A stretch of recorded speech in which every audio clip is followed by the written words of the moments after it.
I am Chelsea. A few weeks ago, my father, who had been battling illness, passed away. Regret filled me as I wished I could have shown him his grandchildren.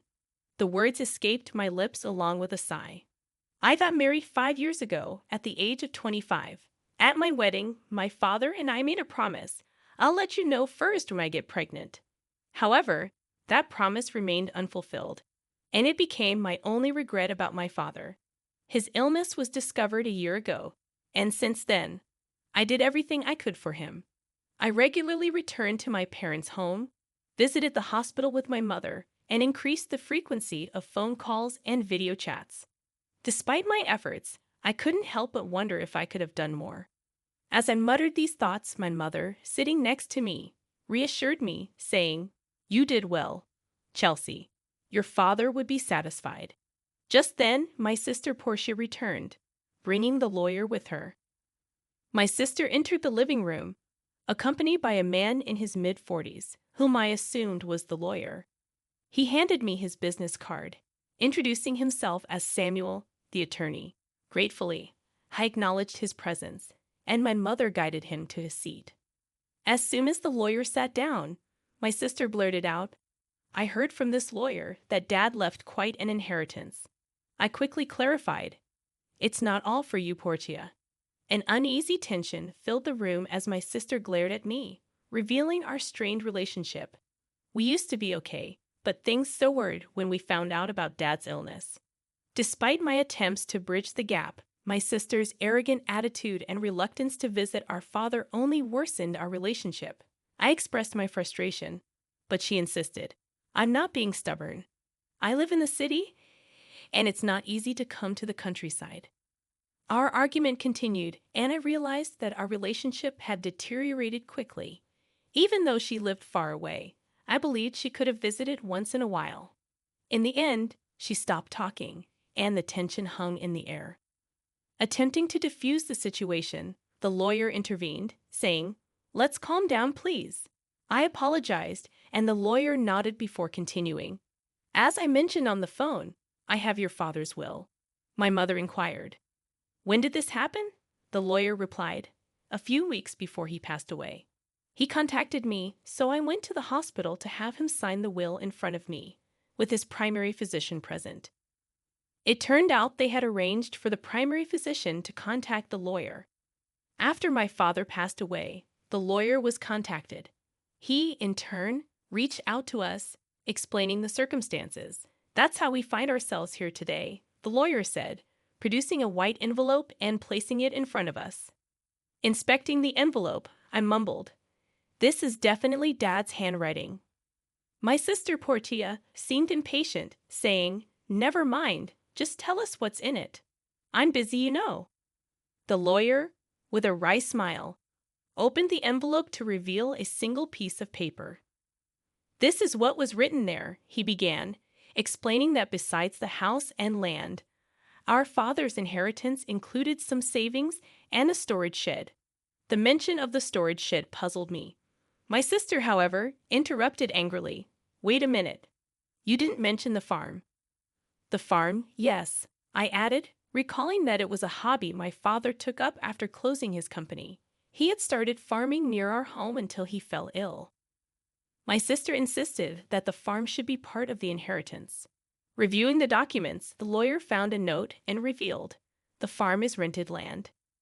Disappointed, my sister thought we owned it, but I silently considered it might be for the best since we knew little about farming. The conversation shifted to dividing the inheritance. "The house and land go to the wife," the lawyer declared. My sister was content, but the lawyer suggested dividing the rest as we pleased.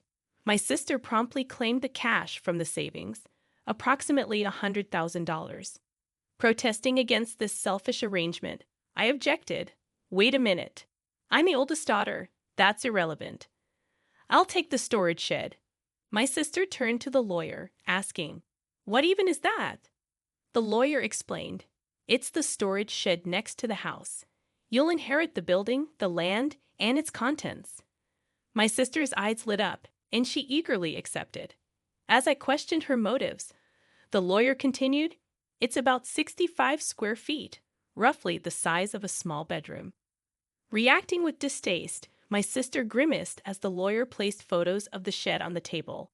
The exterior looked run down, and the interior contained only basic tools, nothing valuable. My sister declared, "I don't want it." I took the photos and painted them myself. It was all quite ordinary. Though these are sentimental items, they won't fetch much money, I thought.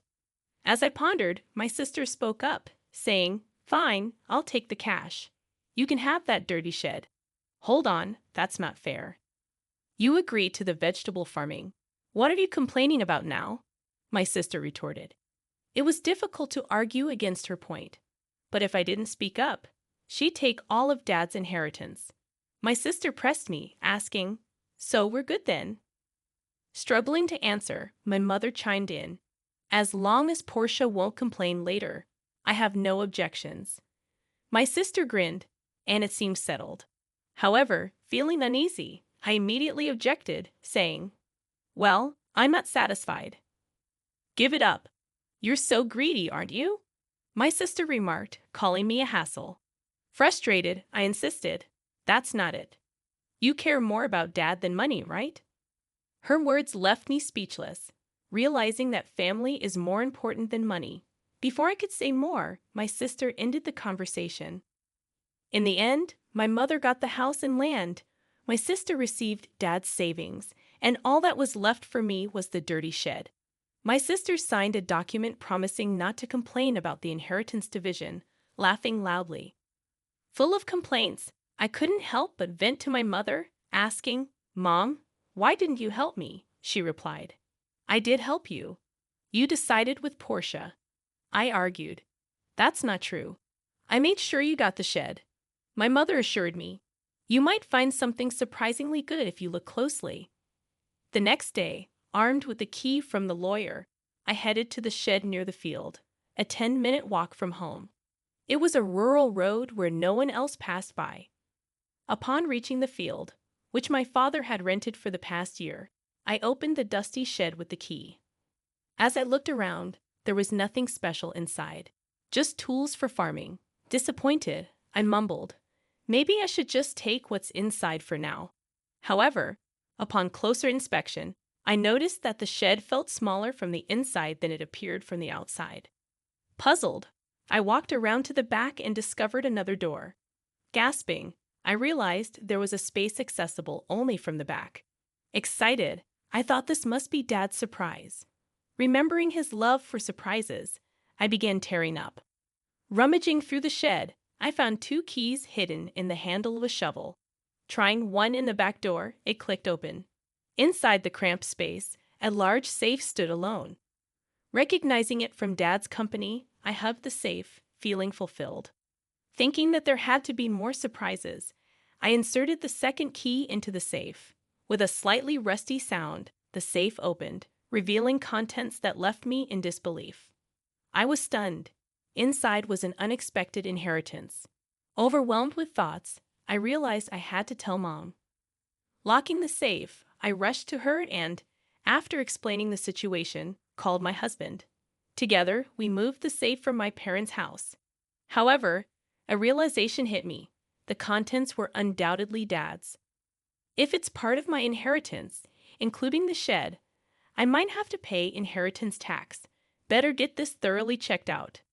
The valuable contents warranted consultation with the lawyer about inheritance tax. According to the lawyer, consulting a certified public accountant was advised. A friend referred me to an accountant, and I left the complicated matters in their capable hands. A year passed in this way, and just when I thought things had settled down, my sister showed up near my home.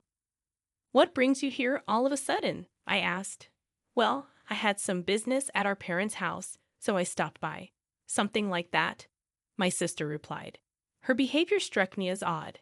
Despite the proximity of our homes, we weren't the kind of sisters who would casually visit, especially after the tension over Dad's inheritance.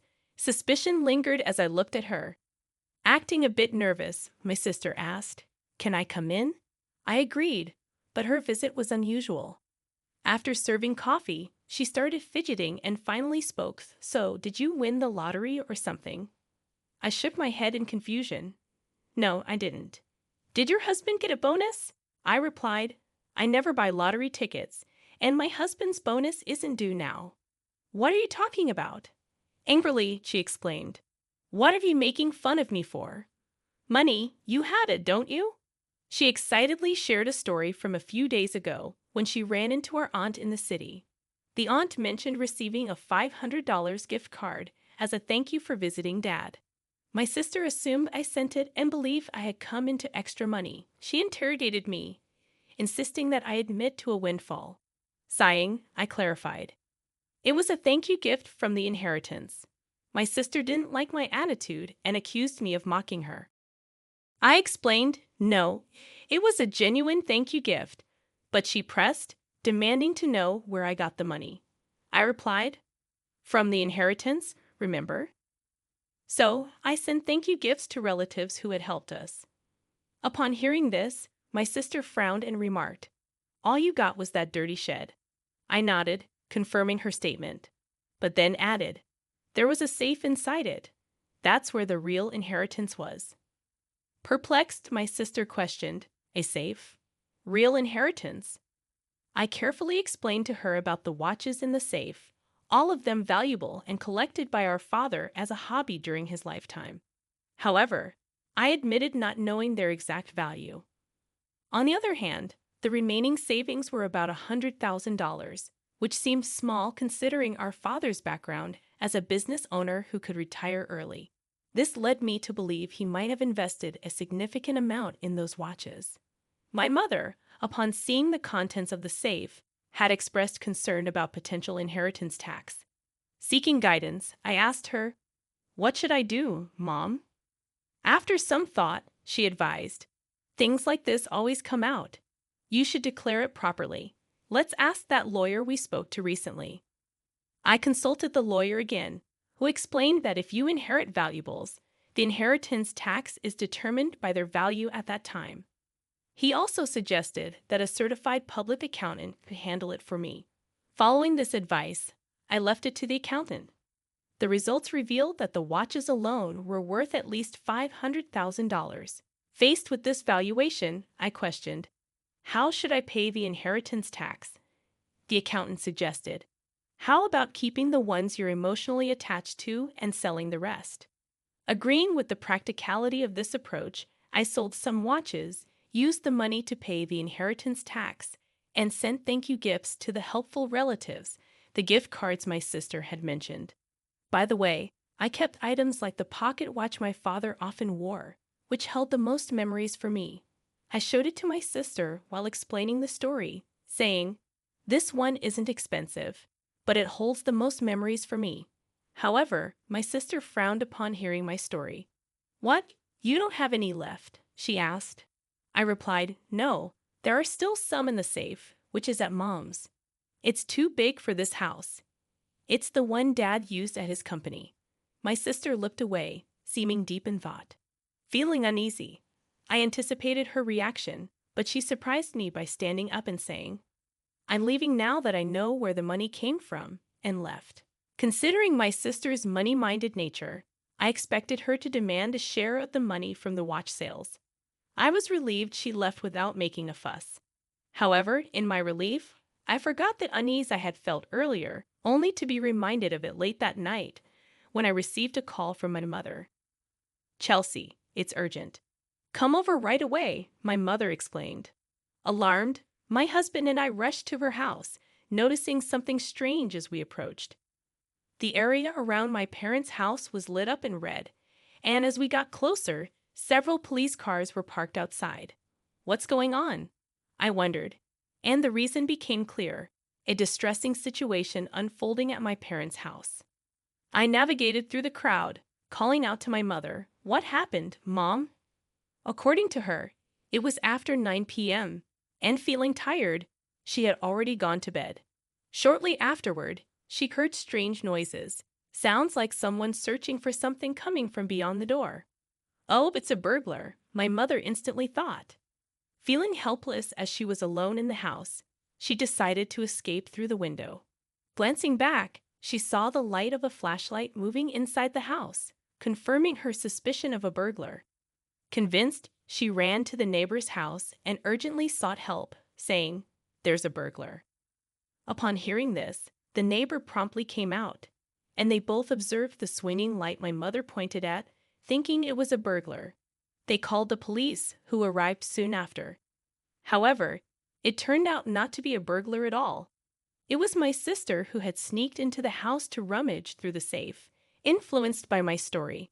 Neither my mother nor the neighbor knew this. When the police arrived, my sister, realizing she was in trouble, attempted to make a quick escape. In her rush, she accidentally bumped into the open door of the safe, causing it to topple over and fall onto her as she tried to flee.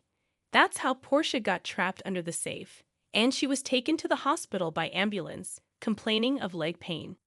Stunned, I was truly dumbfounded by the turn of events.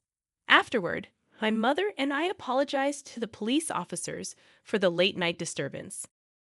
I also called my sister's husband, who expressed disbelief, exclaiming, "Wait, you're saying Portia broke into her own family home and got injured?"